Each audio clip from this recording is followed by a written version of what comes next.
Qué importante es cuando nosotros abrimos la palabra de Dios para ver qué es lo que dice, cómo lo dice, en qué momento lo dijo, quién lo dijo, para qué lo dijo, qué resultó de eso. Porque es peligroso, es muy delicado cuando agarramos la Biblia y agarramos un texto y hacemos nuestra propia idea, ¿verdad? Nuestra propia historia con eso. Y por esa razón es de que debemos estudiarla, debemos ir paso por paso y tomar en cuenta todos los detalles ahí. Muy bien, les acabo de dar ahí más que todo el bosquejo de el capítulo 2 de Hechos, fue el que leímos. 47 versículos. Aquí está el nacimiento de la iglesia. ¿Han ido ustedes alguna vez al nacimiento de un río? Ver cómo está ahí la cosa, pues no viene de ningún lado, sino que todo va para abajo. Así es, Hechos 2. Ese fue el nacimiento de la iglesia. Si ustedes quieren ver las raíces de lo que nosotros hacemos y creemos, está ahí. Claro, 3 años y medio antes el Señor Jesús vino a sentar mucha de la doctrina que pertenece a la iglesia y a prometer que cuando Él se regresara a estar sentado a la diestra de su Padre, Él nos iba a mandar un consolador, y este es el Espíritu Santo. Bueno, tenemos prácticamente en el capítulo 4 partes. La primera es el milagro de la venida del Espíritu Santo. La primera vez que el Espíritu Santo ingresó a personas para quedarse ahí para siempre, para sellarlos como hijos de Dios. La primera vez que el Espíritu Santo vino sobre personas comunes y corrientes. Y ahorita vamos a ver cómo es que eso ya estaba profetizado. Vemos también la reacción de la gente, una reacción que estaba programada.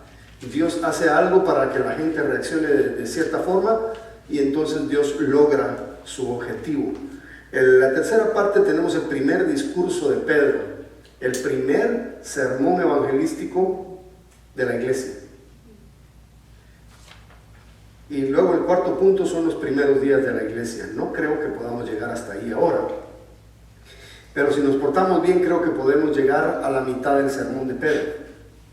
Bueno, vamos a hablar del milagro. Ustedes me van a ir siguiendo ahí. Dice el versículo 1: cuando llegó el día de Pentecostés estaban todos unánimes juntos. Pentecostés viene de penta. Eran 7 semanas que hacían 50 días que había que esperar hasta el Pentecostés, el día en que los judíos traían sus primicias al templo. Las primicias eran lo primero que la siembra había dado. En aquellos tiempos, pues, la agricultura era en su mayoría la capacidad productiva de aquel entonces. Ahora tenemos mucha tecnología. Antes era la agricultura, quizá la artesanía, algunos que otros trabajos por ahí, pero ellos diezmaban, ellos daban cierta parte de sus siembras, lo primero que se había cosechado, se lo daban al templo, se lo daban al servicio de Dios. Y este día, coincidentemente,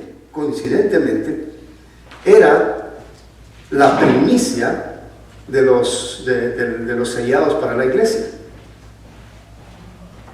Eran los primeros 120.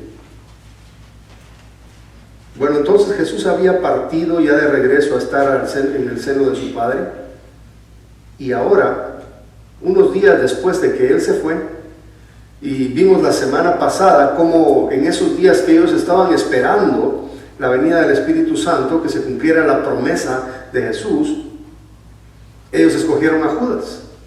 Estudiamos un poco el asunto de Judas la semana pasada, ¿se acuerdan todavía un poco?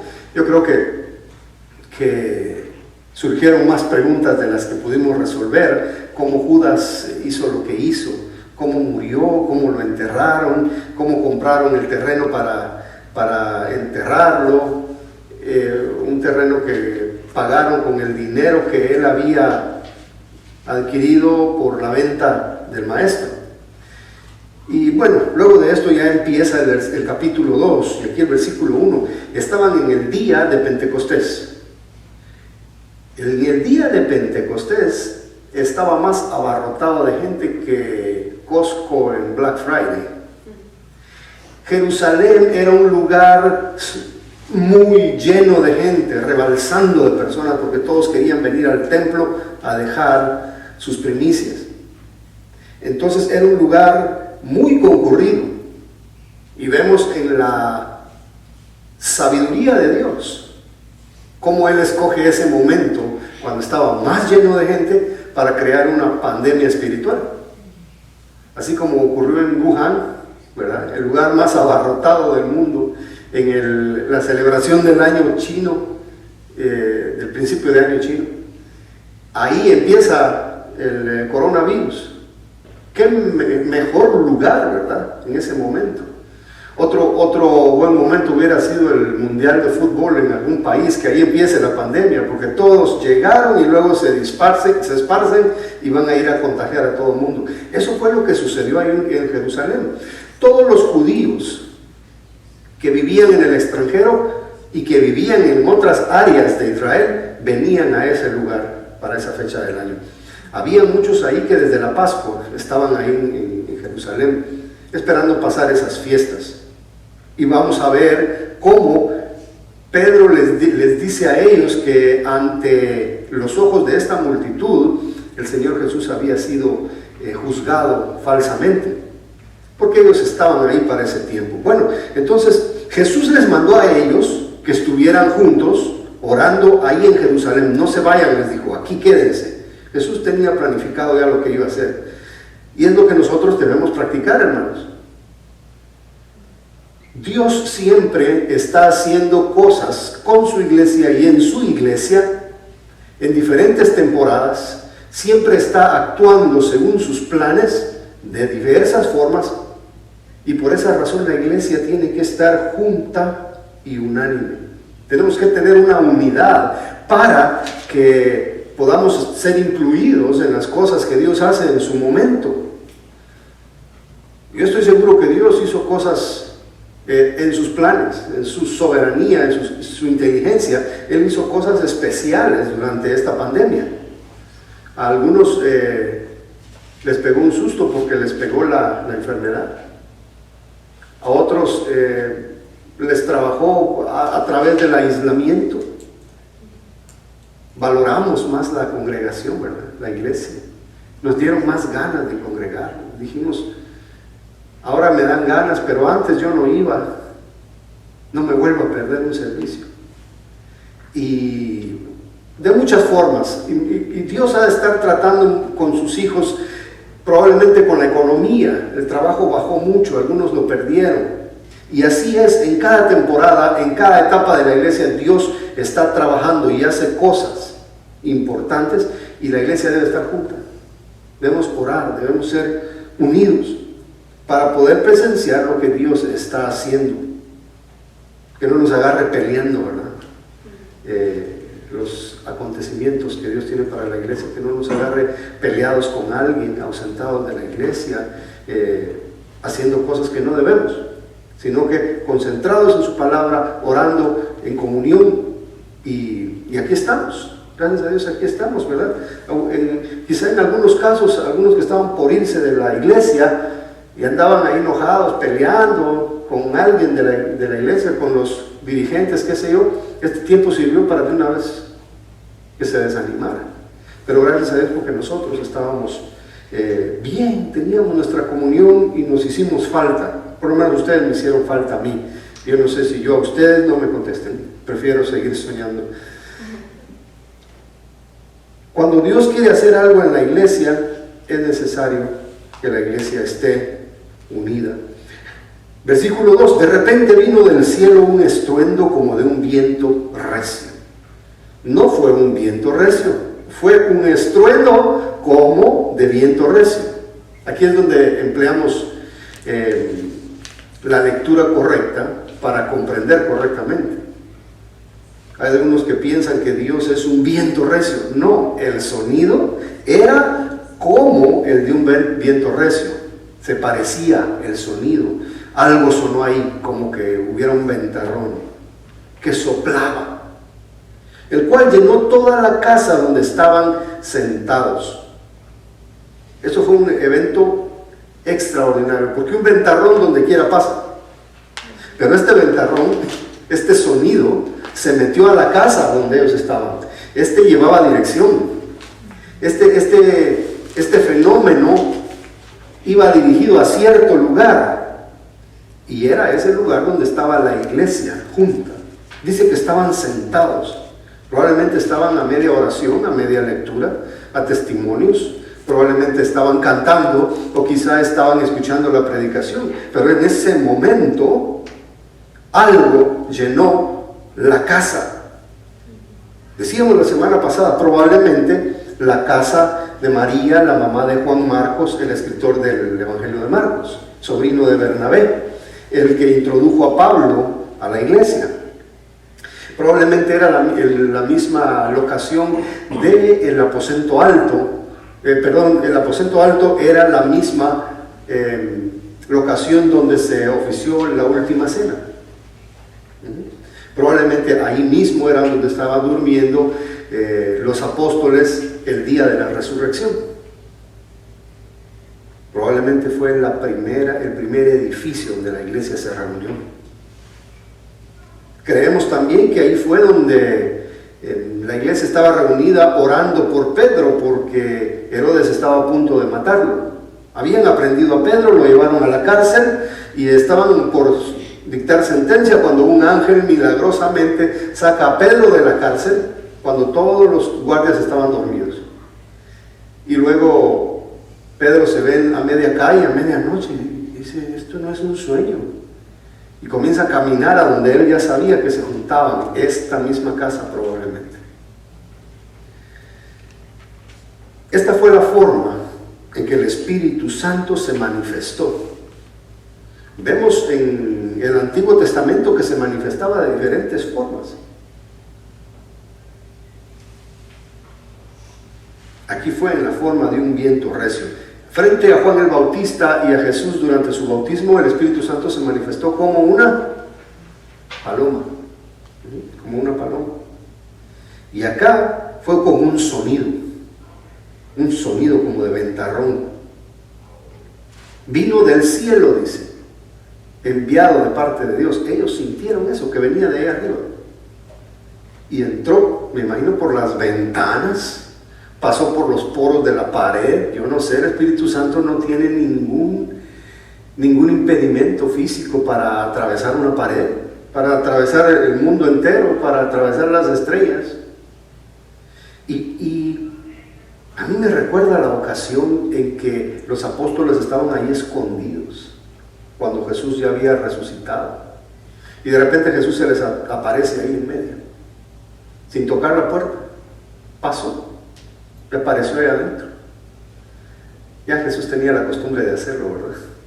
Su espíritu viene, entra haciendo un gran bullicio y llenó toda la casa donde estaban sentados.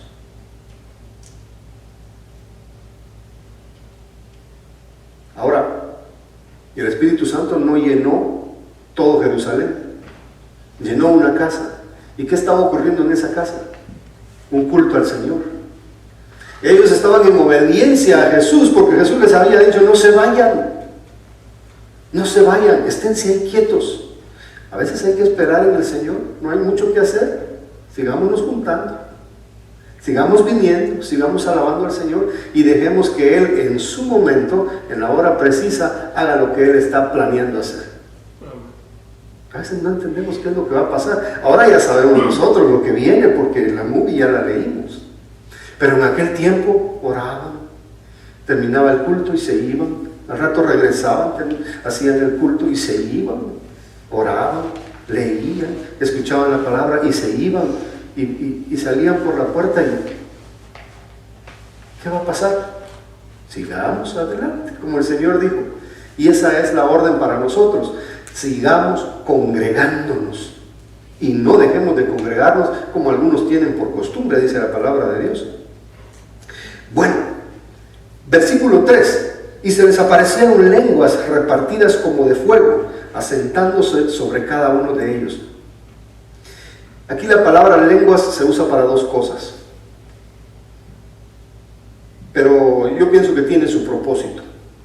Lenguas, o sea, idiomas, y lenguas de fuego, como llamas, ¿verdad? Así lo nombran aquí. Vamos a desgranar este versículo. Eran llamitas de fuego sobre la cabeza de cada uno de ellos. ¿Cuántas llamitas de fuego había en aquella casa? ¿Cuántas llamitas de fuego había? Si cada uno de los que estaban ahí tenía una llamita, ¿cuántas le damos a cada uno? 120. 120 personas.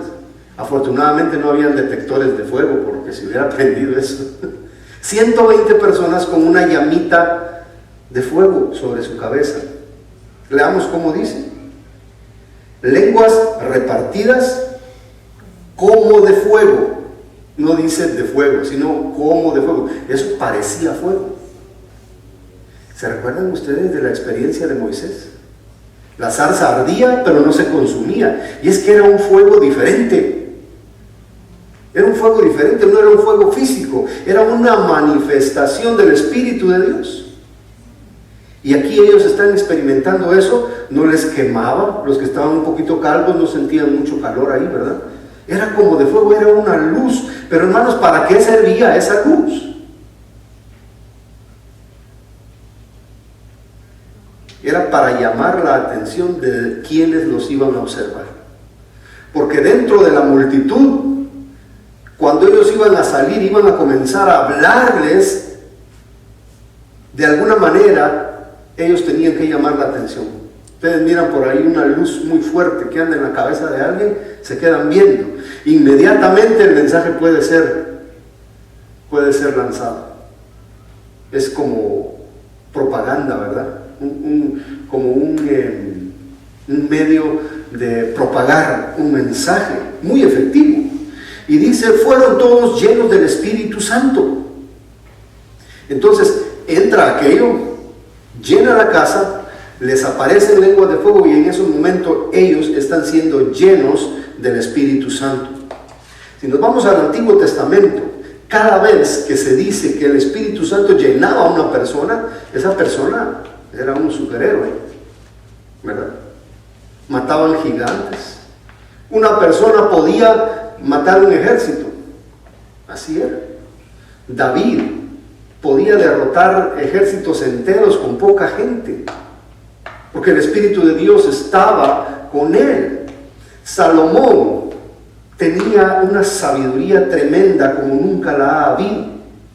Llegó a escribir, lean los proverbios, lean Eclesiastés. No hay mejor sabiduría que lo que él escribió ahí. Y dice que había mucha más sabiduría más allá de lo que es espiritual también en él. Así que el Espíritu Santo indicaba a las personas muchas cosas. Por ejemplo, también a los profetas. Cuando el Espíritu Santo venía sobre ellos, ellos eran capaces de ver hasta el futuro. Eran capaces de ver lo que estaba sucediendo a muchas millas de distancia, como lo que le ocurrió a Ezequiel. Ezequiel está allá en Babilonia y está mirando las atrocidades que los sacerdotes están haciendo dentro del templo. Pasa la pared y mira. Es el Espíritu Santo, no sé si transportándolo o trayéndole imágenes a su mente, pero había cosas extraordinarias que a la gente le sucedían cuando el Espíritu Santo caía sobre ellos. Sansón fue capaz de matar 1000 personas con una quijada de burro. No necesitaba ser muy inteligente el burro, pero le venía una fuerza descomunal. Él podía arrancar las puertas de la ciudad él solo. Y así es el Espíritu Santo. Y acá el Espíritu Santo va a hacer algo especial en esos 120. Y ahorita lo vamos a ver. Esta historia la deberíamos de leer con admiración, hermanos.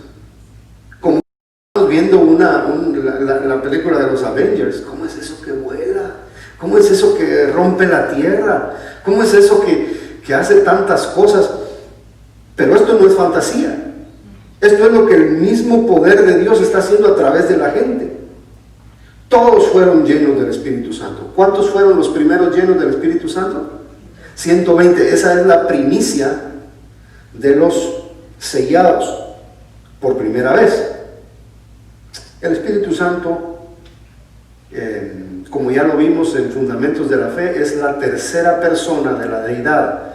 Tenemos un Dios trino compuesto por tres personas, pero es un solo Dios: Padre, Hijo y Espíritu Santo. Un solo Dios en tres personas. Así que el Espíritu Santo iba a entrar ahora en acción, y hasta ahora es Él el que ha estado lidiando con la iglesia. Desde que Jesús le dijo: yo me voy, pero después les mando a mi Espíritu, el mismo Espíritu del Padre y el Espíritu del Hijo también.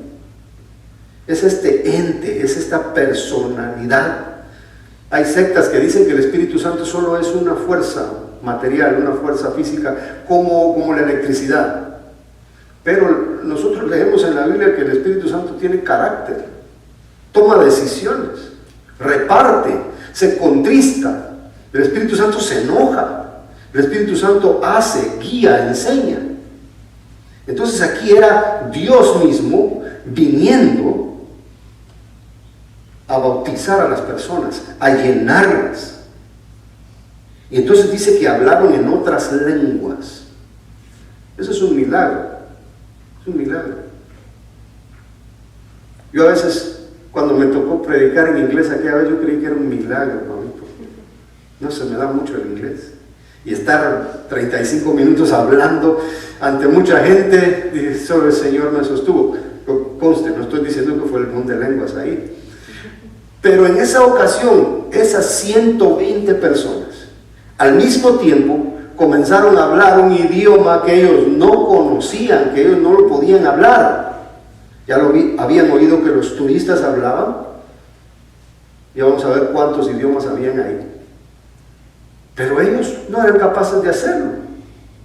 El Espíritu Santo se las daba. Ahí en Corintios 12 podemos ver cómo el Espíritu Santo es quien decide a quién le da cuál cosa hacer. Él es el administrador. Es como cuando usted llega a la casa de sus nietos o de sus sobrinos allá en su país, cuando regresa o qué sé yo aquí, y lleva una bolsa de regalos y dice: este es para ti, la muñeca es para la nena, el carrito es para el nene, ¿sí? El cincho es para el sobrino más grande, la cartera es para su hermana, y usted toma la decisión de repartir qué regalo le va a dar a cada uno. Y aquí el Espíritu Santo está decidiendo que le va a dar el poder hablar en otro idioma a las personas, a todos, a los 120 que están ahí. Todos van a tener el don de lenguas en ese momento, todos en ese momento. Pero lo que Él decide es, no les va a dar la misma lengua a todos, les dio lenguas diferentes. ¿Por qué razón? ¿Por qué razón? Versículo 5. Moraban entonces en Jerusalén judíos, varones piadosos de todas las naciones bajo el cielo. Aquí, todas las naciones bajo el cielo, pues ahí no estaba México. Pues los aztecas estaban lejos todavía, los mayas estaban muy lejos, pero los incas también. Pero esta es una expresión que utiliza para mencionar el mundo antiguo. Y luego viene a detallar qué quiere decir él con todas las naciones. Estaban morando ahí momentáneamente por causa de las fiestas. Todos ellos eran huéspedes. Yo imagino que todos andaban un poquito desvelados, ¿no? ¿Qué le pasa a usted cuando va a visitar a su familia a otro estado, a otro país? Y le dicen: vente, aquí te dejo dormir, aunque sea en el colchón, en el suelo. Se duerme bien, porque la gran platicona que le agarra a uno. Pero ahí habían personas que no pertenecían a Jerusalén y que estaban viviendo ahí temporalmente, y era costumbre de ellos, todos los años venían, todos los años lo hacían. Era una convención prácticamente de todos los judíos que vivían en el extranjero. Ahora, ¿por qué habían tantos judíos en el extranjero? ¿Alguien que me pueda explicar eso? Vamos a hacer un poquito de Antiguo Testamento. Habían llegado a la fiesta que se iba a celebrar. ¿De dónde venían? De todas partes del mundo. Pero ¿por qué había tantos judíos en el extranjero? ¿Por qué? Se habían quedado cuando habían sido esparcidos. Exactamente, la diáspora. Lo que nosotros llamamos la diáspora o la dispersión. ¿Qué sucedió? En el año 586 antes de Cristo, en tiempos del profeta Jeremías, cuando Israel fue tomada por los babilonios, Babilonia llegó y agarró, en varias etapas agarró gente y se los llevaron a Babilonia. Ya los sirios se habían llevado a las tribus del norte y las habían dispersado también. Algunos dicen que se desaparecieron esas tribus y ya todos los que quedaron en el norte, ahí en Samaria, eran puros mestizos. Por eso no se llevaban bien con los judíos, porque los judíos los trataban como mestizos. No solo mezcla de sangre, sino que también mezcla de costumbres y religiones. Entonces ahí estaban los judíos que venían de todas partes del Medio Oriente, del Asia Menor, vamos a mencionarlo ahorita. Pero dicen que eran varones piadosos, era gente que andaba en la búsqueda de Dios, era gente que venía al templo a adorar, gente que venía a pasar la Pascua, gente que venía a dar sus primicias, gente bien intencionada. Varones piadosos, no quiere decir que eran salvos ya, no quiere decir que ya eran cristianos, eran gente bien intencionada. Ellos andaban buscando al Dios de Abraham, Dios de Isaac y Dios de Jacob. Todos juntos ahí en Jerusalén. De todo lugar del mundo antiguo. Fueron dispersados de Israel, fueron llevados a Babilonia, luego fueron llevados a Medo-Persia, que ahora le podemos decir Babilonia, Irak, Medo-Persia, Irán. Y luego de eso llegaron los griegos y luego los romanos y habían judíos por todas partes y creo que eso siempre ha sido así, ¿verdad? Y es curioso ver y sorprendente ver cómo el pueblo judío, aunque han sido dispersados desde la edad de bronce, aunque han tratado de matarlos y de exterminarlos, no han podido. Ninguna raza ha aguantado eso. Pero como nosotros, según creemos, es el pueblo de Dios, nadie lo va a lograr exterminar. Igual como la iglesia. La iglesia ha sufrido tanta persecución, la Biblia ha sufrido tanta persecución, pero aquí estamos. Judíos, Biblia, iglesia, aquí estamos. Y dice que las puertas del infierno no podrán contra nosotros. El cielo y la tierra pasarán, pero mis palabras no pasarán. Y la Biblia, entre más perseguida es, más se publica. Bueno, entonces dice, de todas las naciones del cielo, versículo 6, y hecho este estruendo, se juntó la multitud, estaban confusos porque cada uno les oía hablar en su propia lengua. Varias cosas ahí en el 6. En mi país, el tiempo de la guerra civil, existían unas bombas que se le llamaban bombas de propaganda. Y habían unas bombas que se les decía cazabobos también. No sé si conoces esa estrategia. Hacen estallar una bomba que tiene flyers en una esquina de la calle. ¡Pum! Salen los flyers volando. Y la gente que le gusta, ¿verdad? Oyeron el estallido y se acercan. Ese es un imán. La gente se acerca a ver qué pasó, qué dicen los papeles, tal vez es dinero, tal vez es billete de lotería. Y cuando todos están ahí leyendo, estalla la segunda bomba. Esa sí va a matar a mucha gente. Esa es una estrategia, no sé si en el ejército la conocen, pero eso es estrategia de la guerrilla. Y se le decía a la gente, cualquier cosa que miren que pase en un lugar, no se aglomeren, no se junten, porque eso es lo que los subversivos quieren. Dios utilizó la misma estrategia aquí. llamar la atención con un estruendo, llamar la atención con un estallido, con un soplido, que sabemos nosotros, pero sonó tan fuerte que todo Jerusalén se dio cuenta. ¡Pum! Como cuando estalla una llanta en el freeway. ¿Cómo suena? Se oye a millas. ¡Pum! Se acercan todos a ver qué pasaba. Se juntó la multitud y todos estaban confundidos. ¿Qué pasó? Acuérdense que en ese tiempo no existían las bombas.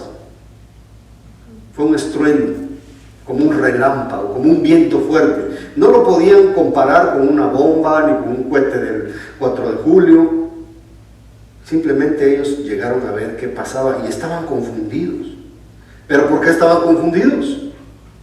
Porque cada uno de estos 120 les oía hablar en su propia lengua. Perdón, cada uno de toda esta multitud oía que los 120 estaban hablando en sus propias lenguas, en su propio idioma. Este estruendo del versículo 6 es el mismo del versículo 2. Ahora, el resultado beneficioso del estruendo es que la gente iba a venir a ver. Dios está llamando a la gente. Ellos están confundidos. Ahora vamos a ver el segundo punto, la reacción de la gente. Esto fue lo que Dios hizo en el milagro, ya está hecho. Ahora la gente se aglomera. Versículo 7, estaban atónitos, maravillados, diciendo, mirad.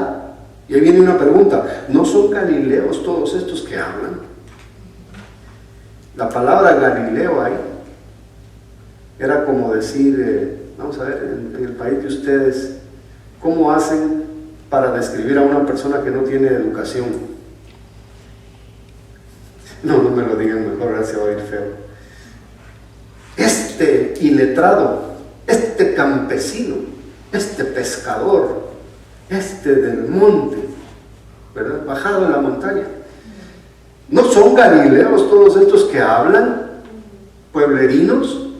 ¿A qué universidad fueron a estudiar idiomas? ¿Son políglotas? ¿Son cultos? No. Incluso hasta en la forma de vestir se les notaba de dónde eran. ¿Conocen ustedes a alguien que viene de East LA? Se nota. ¿O alguien que viene de Beverly Hills? Alguien que vive en Beverly Hills va a su boda en chanclas. El que viene de East LA tiene el pantalón hasta aquí abajo. A veces dice uno, yo sé de dónde es esta persona, porque viene de gala al market. Yo sé de qué país es. Y ustedes saben también. Yo sé de dónde es este que viene con gorra a bailar el vals con la novia. ¿Verdad? Diferenciamos a la gente por su vestuario, por su acento, por su apariencia. Y esto no fue la excepción. Dice, no, son estos galileos. Acuérdense que Jesús les había dicho, no se regresen, quédense aquí. Ellos no eran de Jerusalén. Los galileos no tenían dinero, no tenían capacidad de ir a sacar idiomas a una escuela. Eso solo era para los ricos. 9, versículo 8. ¿Cómo pues les oímos nosotros hablar cada uno en nuestra lengua en la que hemos nacido? Ellos iban muy contentos a Jerusalén. Hablamos italiano, hablamos latín, nosotros hablamos árabe. De repente ven que los campesinos les están hablando en lo que ellos entienden. ¿Qué pasa cuando si usted regresa a su país, a una de las aldeas más alejadas donde ni español hablan, y de repente les resultan hablando en un inglés bien puestecito? Diciendo, ni a mí se me ha pegado eso que tengo 80 años allá. ¿Y cómo le hiciste, verdad? Y ahí, labrando la tierra, y me hablan mejor inglés. Esta fue la sorpresa de ellos. Nosotros hemos nacido en otras ciudades, en otros lugares, hablamos otro idioma. Esto es un milagro que estas personas estuvieran haciendo esto. Nosotros somos partos, somos medos, somos elamitas. los que habitamos en Mesopotamia, en Judea, en Capadocia, en el Ponto, en Asia, en Frigia, en Panfilia, en Egipto y en las regiones de África más allá de Cirene, y romanos aquí residentes, tanto judíos como prosélitos. ¿Ven la gran lista? Diferentes idiomas ahí. Esto era un turismo bárbaro y cada uno estaba escuchando algo que podía entender. Tal vez ni siquiera el hebreo hablaban bien, ¿verdad? Y resulta un campesino hablándoles re bien el idioma de donde ellos venían. Dice, tanto judíos como prosélito. ¿Quién era un prosélito?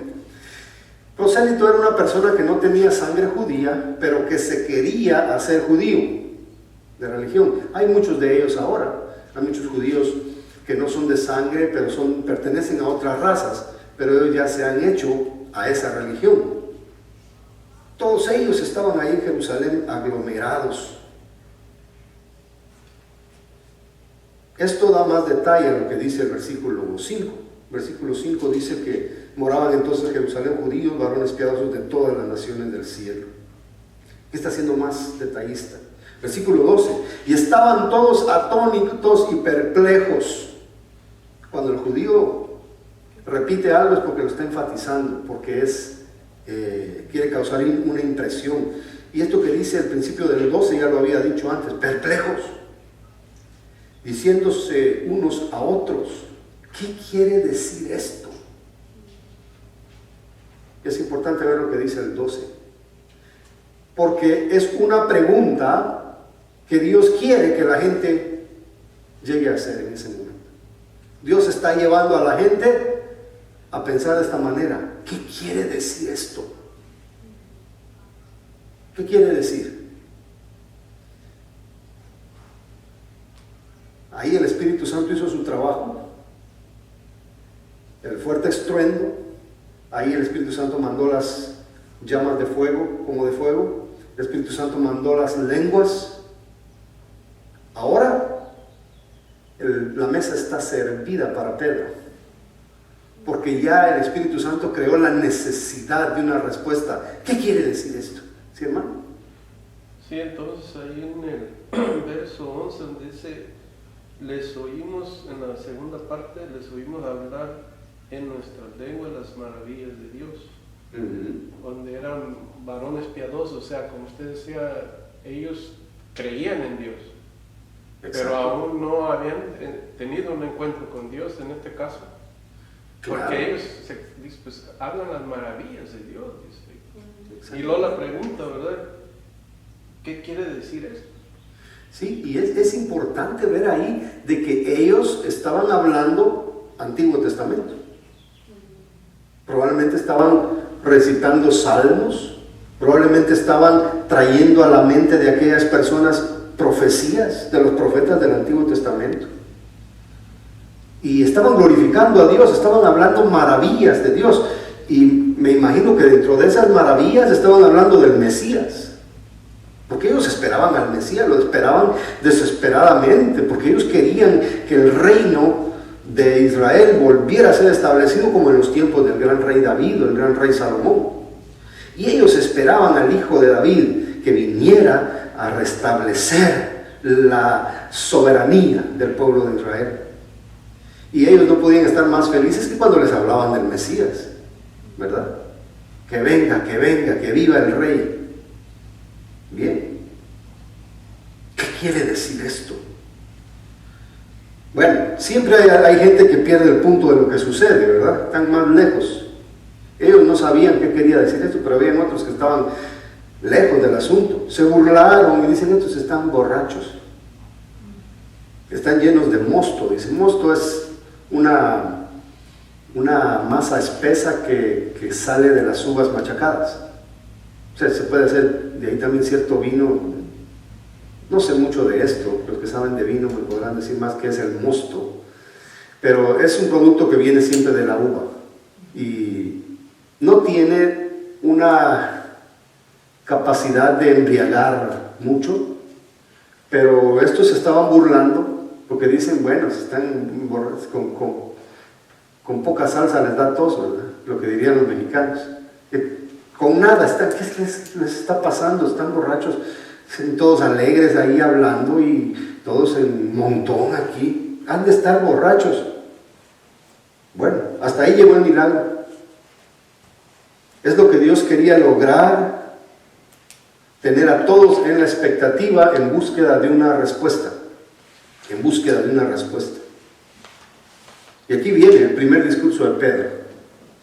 Aquí para los predicadores aprendices, te pueden dar cuenta que el primer sermón evangelístico de la iglesia tiene todas las partes, todas las secciones de un sermón moderno. De ahí podemos sacar una clase de predicación. Punto número 3, el primer discurso de Pedro, y creo que no vamos a avanzar mucho. Hermanos, tengo una pregunta. ¿Se quedaron con esas lenguas ellos? No. ¿No? Sí y no. Sí y no, porque se ve en las cartas, más adelante en Hechos volvemos a ver otra ocasión en la que volvió a suceder, pero no entre judíos, sino entre gentiles. ¿Ya? Sucedió entre gentiles. Y vemos en algunas insinuaciones que hace Pablo a los corintios de que siguió ocurriendo en algunas iglesias por algún tiempo. Y creemos nosotros que somos los cesacionistas, se les llama, así se nos llaman los que creemos que hay muchos milagros que ya no ocurren en la iglesia, y entre ellos el don de lenguas. Pero ese es un tema tal vez que está conectado con esto, pero lo podemos hablar por separado, porque hay que analizar los textos bien. Y vamos a tocar un poco acá, porque tiene que ver. Pero para mí, Hechos 2, desde lo que ya hablamos, las lenguas que se hablaron en Hechos 2 no son las lenguas que algunos cristianos en algunas iglesias están practicando. No son, es evidente. No es alemán, no es portugués, no es farsi, no es chino, no es eso. A simple vista, si usted conoce más o menos cómo suena por ahí el francés, eso no es francés, eso no es, es lo que es evidente, no lo tenemos que comprobar mucho. ¿Sí, hermana? Sí, eso. ¿O era todo? Bueno, también en los propósitos de Dios, ¿verdad? Toda esa gente que había llegado a ese lugar iba a salir a su lugar de origen.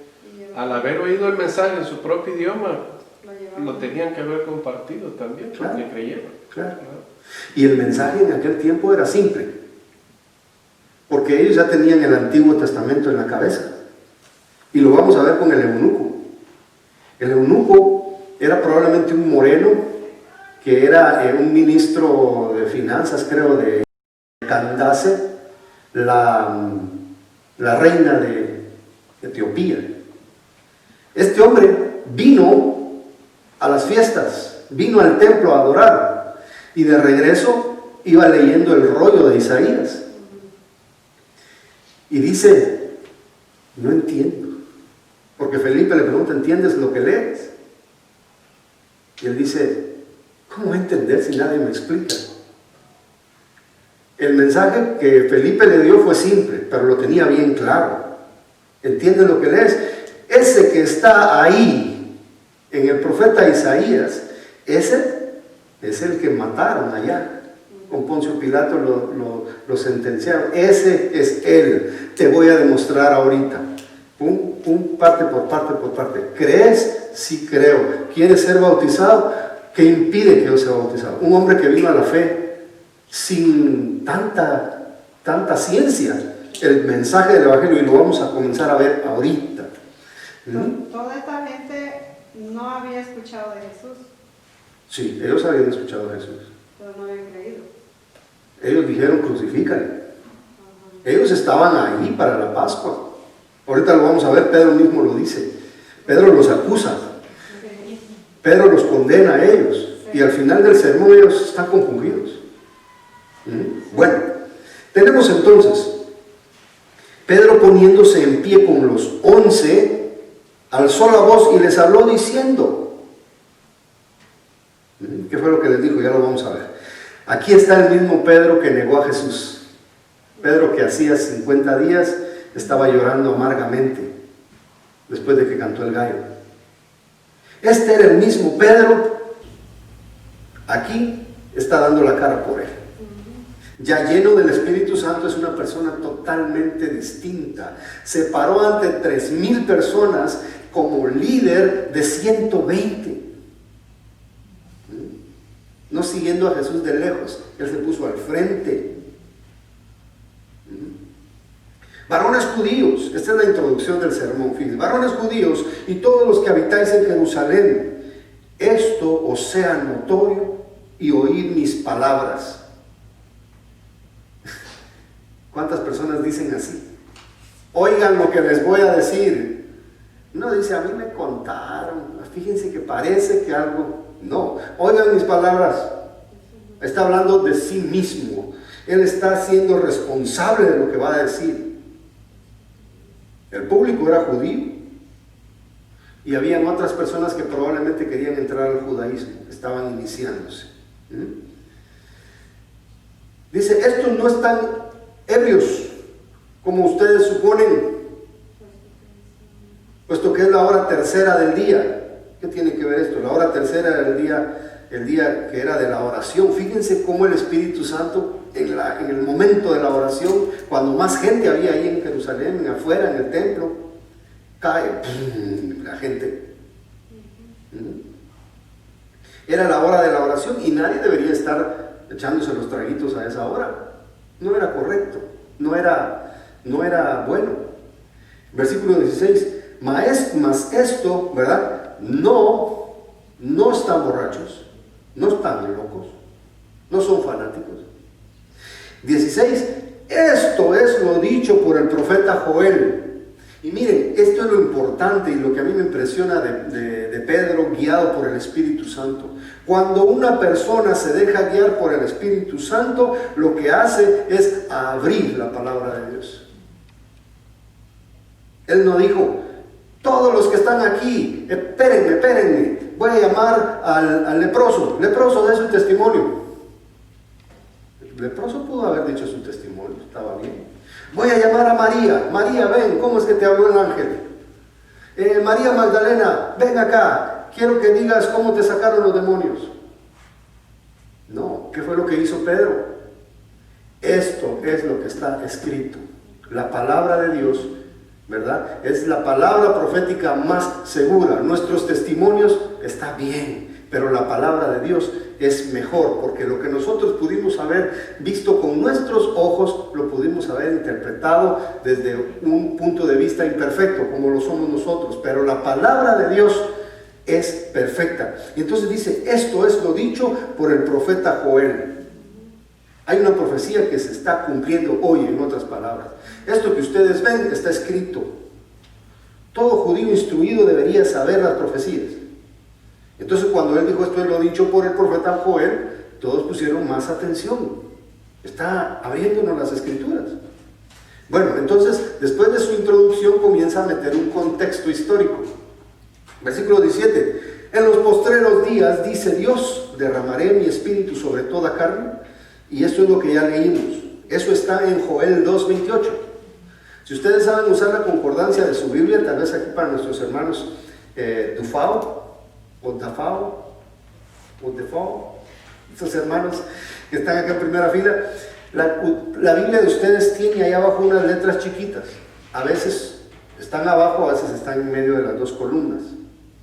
Siempre hay un llamadito ahí al texto, una letra, y esa letra te lleva a esa columna y te dice en qué otra parte de la Biblia aparece este mismo tema. Entonces, es por si no lo sabían. Y sucede que cuando Pedro está aquí citando la Biblia, ellos ya saben que es Joel 2:28. Y esta respuesta, este pasaje responde a la pregunta del verso 12. ¿Qué significa esto? Pues significa que estamos en el momento de un cumplimiento de profecía. Pedro no es el único que explica este fenómeno de las lenguas a la luz de las Escrituras. Ahí en la hojita que les di pueden apuntar Joel 2:28 para que lo confirmen. Están ahí casi la misma versión.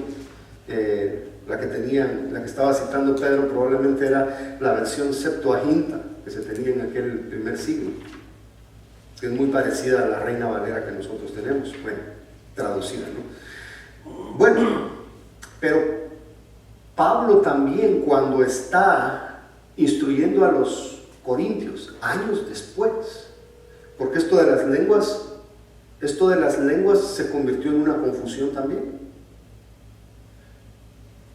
Y aquí nos vamos a detener y vamos a ver algunas cosas despacio porque van a haber preguntas. En la iglesia de Corinto, después de que ocurrieron algunos años, vemos que esta iglesia era una iglesia bastante irregular, bastante mal portados los hermanos. Había mucho orgullo en esa iglesia. Tanto que Pablo les escribe una carta donde les está pegando una gran regañada, y es 1 Corintios. Si ustedes miran 1 Corintios desde que empieza, ¿cómo es eso que ustedes dicen yo soy de Apolos, yo soy de Pablo, yo soy de Cristo? Están divididos. Yo soy de Cefas. ¿Cómo es eso que ustedes cuando van a hacer la Santa Cena, los que tienen más dinero se van a una esquina y comen? Y a los pobres que vienen de trabajar ni los esperan ni les dejan nada de comer. ¿Cómo es eso que uno de ustedes le quitó la esposa a su papá? Los está regañando. Todo el libro es una buena trapeada, diríamos nosotros. Y ahí habla mucho de las lenguas, porque allí en Corinto, esa ciudad era muy pagana y muy perdida. Estaba peor que Las Vegas. Pero en Corinto era una perdición horrible, que hasta los mismos mundanos lo criticaban. Entonces la iglesia de Corinto estaba pasando por problemas también, porque esos cristianos venían de ese trasfondo. Ahí en Corinto estaban los dioses que se les adoraba con mucho ruido. Agarraban tambores y agarraban platillos grandes y hacían mucho ruido hasta que ellos entraban en éxtasis. Y comenzaban a loquear, a tirarse al suelo y comenzaban a hablar en otras lenguas. Pero eso era del lado pagano. Esos eran cultos en Corinto.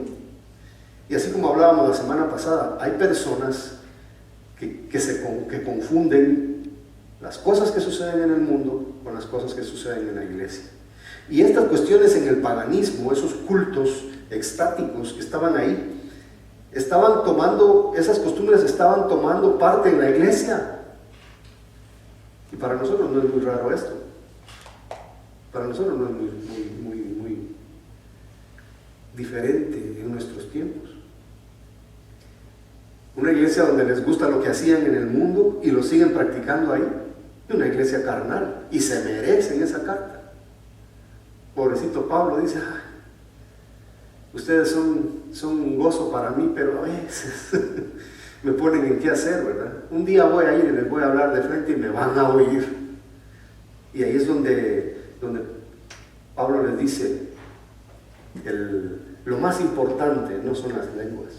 Lo más importante no son todas esas cosas que ustedes podrían hacer como que son superhéroes llenos de poderes.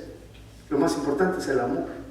Y si ustedes no tienen amor, todo lo que dicen ser, nada son. Fíjense bien lo que dice entonces 1 Corintios 1:20. 1 Corintios 1:20. Está después de Hechos. Después de Romanos, 1 Corintios 1:20.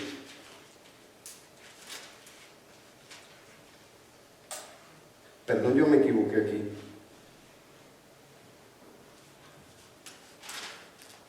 Puse 1:20, pero no es 1:20. Vamos, creo que es el 11:20. Donde dice... 10.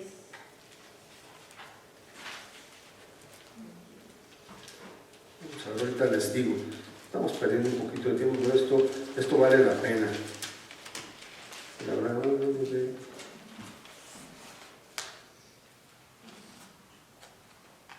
Ah, 14:20. Sí, es el versículo 14 que habla de las lenguas. El 4 ahí se me escapó, salió corriendo.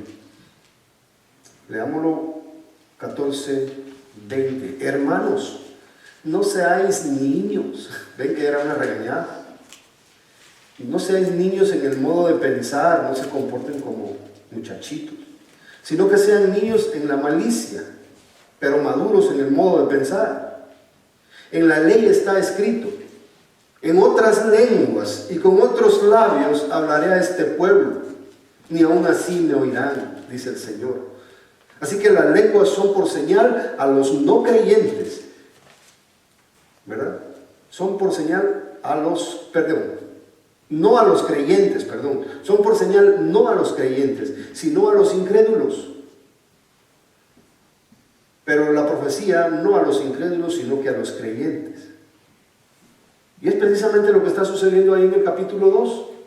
Todos esos judíos que estaban ahí alabando a Dios y todo, que antes habían dicho crucifícale, crucifícale, crucifícale, danos a Barrabás. Estos eran incrédulos, no le creyeron a Jesús. A ellos se les habló con lenguas. Pero eso de que se les hable en lenguas no tendría ningún efecto si no hubiera sido profetizado ya por un profeta que ellos conocían como fiel, profeta Joel. Bueno, también se estaba cumpliendo la profecía de Isaías 28, es la que dice Pablo. Vamos a Isaías 28, 7. Y aquí nos podemos dar un gustazo analizando cada pasaje, porque esto nos abre la mente. 28, 7. Pero también estos erraron con el vino. Está hablando de los líderes judíos. Allá en Isaías, unos 500 años antes de Cristo. Y con sidra se entontecieron. El sacerdote y el profeta erraron con sidra. Eran sacerdotes y eran borrachos. Fueron trastornados por el vino, se aturdieron con la sidra, erraron a la visión, tropezaron en el juicio. O sea, no estaban cumpliendo con su cometido. Porque toda mesa está llena de vómito y suciedad hasta no haber lugar limpio. Esto está pegando una regañada también. Versículo 9. ¿A quién se enseñará ciencia o a quién se hará entender doctrina? Imagínense si los sacerdotes y los más eruditos están borrachos y son insensatos. ¿A quién se le va a enseñar entonces? ¿Quién va a entender? ¿A los destetados, o sea, a los niñitos? ¿A los arrancados de los pechos, o sea, a los que están en lactancia, en edad? Porque mandamiento tras mandamiento, mandato sobre mandato, reglón tras reglón, línea sobre línea, un poquito ahí, otro poquito allá. Porque en lengua de tartamudos y en extraña lengua hablaré a este pueblo. O sea, les he hablado poquito a poco, les he pasado mis leyes, les he tenido paciencia, los he tratado de instruir. ¿Saben qué mejor voy a hacer? Les voy a mandar a gente tartamuda, o sea, gente que no es preparada, gente que no sabe hablar, y en otras lenguas les van a venir a ustedes a decir para que crean. Esta era la profecía de Isaías. Ahí está. Lengua de tartamudos y en extraña lengua hablará a este pueblo. Esta es la profecía, Pablo ya la dijo. Entonces, ¿para qué son las lenguas? Para los incrédulos. ¿Qué hago yo en la iglesia hablando lenguas si todos son creyentes? Para que las lenguas tengan utilidad en la iglesia, tiene que haber ahí un judío que todavía no cree en Cristo. Con esa base, nosotros ya podemos más o menos entender Corintios 13, Corintios 14. Ahora, ya que Pedro tiene un argumento bien sostenido por las Escrituras, las cuales todos los judíos respetaban, va a pasar a presentar el Evangelio. El sermón tiene 4 puntos principales, y eso lo vamos a dejar para dentro de 8 días. Jesús es el Mesías por su poder. Él está probando, Él está demostrándoles que Jesús es el Mesías prometido, en primer lugar por su poder. Versículo 22. Versículo 23 nos dice: Jesús es el Mesías por su sufrimiento. Tercer punto, Jesús es el Mesías por su resurrección. El 24 al 32, fíjense cómo abarca tiempo la resurrección para demostrar, y es que la resurrección es la prueba más grande de que Jesús es el Mesías y el Hijo de Dios prometido.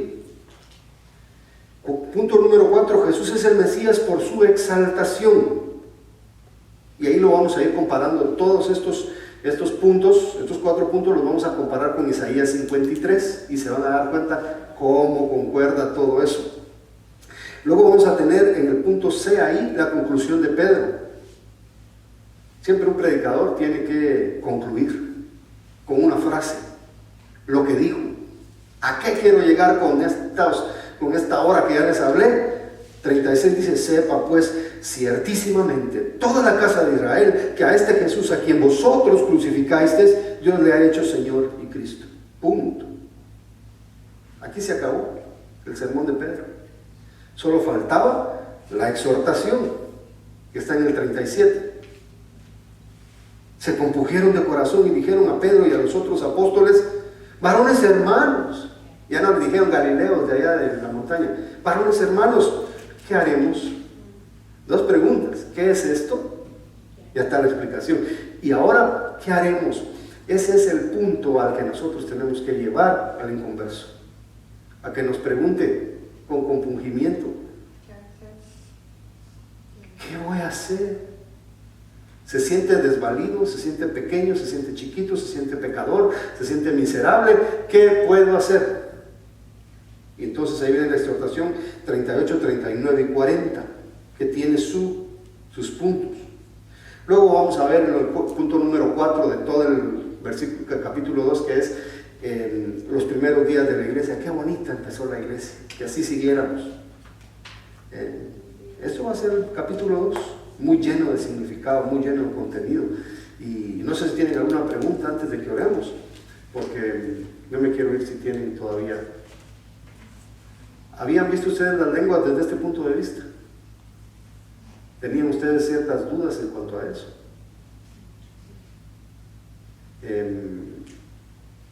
Es básico que aprendamos qué quiere decir desde abajo, para que después podamos tratar de explicar a quien está confundido en este respecto. Hay muchas personas confundidas. ¿Sí, hermano? Sí, bueno, es un comentario, ¿verdad? Y ver ahora cómo en ciertas, pues por decir religiones, ¿verdad?, que tienen basado su salvación en esos 2 actos, ¿verdad?, en ser llenos del Espíritu Santo y hablar en lenguas. Si no hay ese acontecimiento, no son salvos. No han llegado a un grado. Sí, hay personas que sí creen en eso, ciertas denominaciones. Si no ha hablado lenguas, todavía no tiene el Espíritu Santo. Y eso está fuera de lo que estamos leyendo. Las lenguas aquí fueron con un uso evangelístico al pueblo judío, ¿verdad? Al pueblo judío. Después vamos a ver que en el momento de que Cornelio y todos los que no eran judíos hablaron en lenguas, no fue una cosa para los gentiles. Habían ahí gente de la circuncisión que presenció eso. ¿Y qué es esto ahora, los gentiles también hablando en lenguas? Era para que los judíos se dieran cuenta que el Espíritu Santo no es solo para los judíos, es para todo pueblo, lengua, raza y nación. Y el sermón de Pedro lo tiene. Vuestros hijos y vuestras hijas, vuestros siervos y vuestras siervas, los viejos, los ancianos, todos van a recibir el Espíritu Santo. No solamente el rey, no solamente el juez, no solamente Sansón, sino que todos los que el Espíritu Santo quiera llamar. Pedro lo dice, es los que él quiera llamar. ¿Lo llamó usted un día el Señor? El día que usted creyó, el día que usted fue convencido, el Espíritu Santo entró a usted, aunque usted no habló lenguas. No es obligatorio, más en estos tiempos que nosotros creemos que ese don ya pasó. El mismo Pablo dijo, las lenguas pasarán, y nosotros creemos que ya pasaron por ciertas razones bíblicas. Vamos a orar. Si no, yo voy a seguir y esto se va a volver vigilia. Y yo sé que ustedes trabajan muy fuertemente y necesitan ir a descansar y quiero que se les queden ganas para la próxima vez. Van a venir el próximo viernes, ¿verdad? Ok. Carolina nos está viendo, dice. ¿Tiene alguna pregunta, Carolina, ahí online? Ok, está bien. Saludos a Carolina. Que Dios les bendiga, hermanos. Pónganse de pie, vamos a orar.